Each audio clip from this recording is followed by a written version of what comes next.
Okay, so making your first tweet. At the moment we're on the profile page. What we need to do is go to the home page, and once we're on there, there's this box at the top where we can type in whatever we want. Now, I suggest your first tweet is simply mentioning your first post and your blog itself. Okay, so grab the keywords, grab the URL, and just pop something in there to try and encourage people to go and have a look.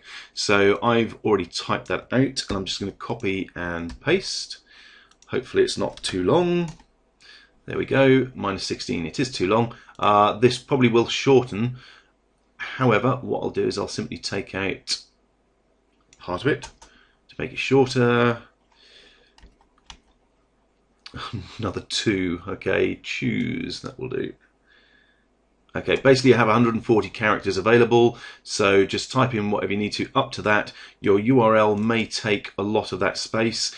We will do another video on using an automated Twitter system where you don't have to worry about this sort of thing, where the tweets will be done for you and your URLs will be shortened for you and all sorts of things like that. So this is just the basic manual way of making a tweet from your Twitter account itself. Okay, you have 140 characters. Make sure you put your URL in there, click on tweet, and that will then be added into the tweet feed or the Twitter feed on Twitter.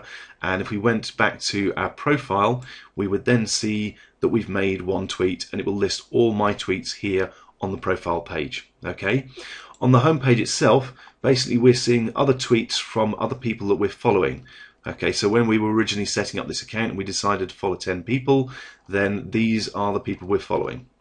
Okay, and you can obviously click on anybody's links there if you want to go and read them, but I'd suggest that getting on with the work rather than reading other people's tweets is probably a better idea.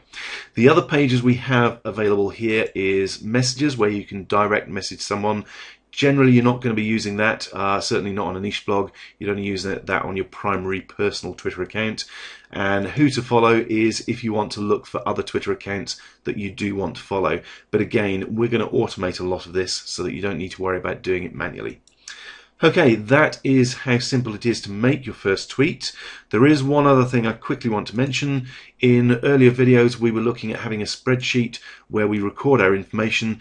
That is, or our Twitter username and password is something we should record in there.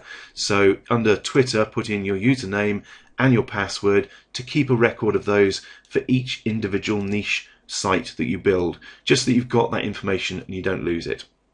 Okay, please feel free to move on to the next Twitter training videos, and thank you for watching.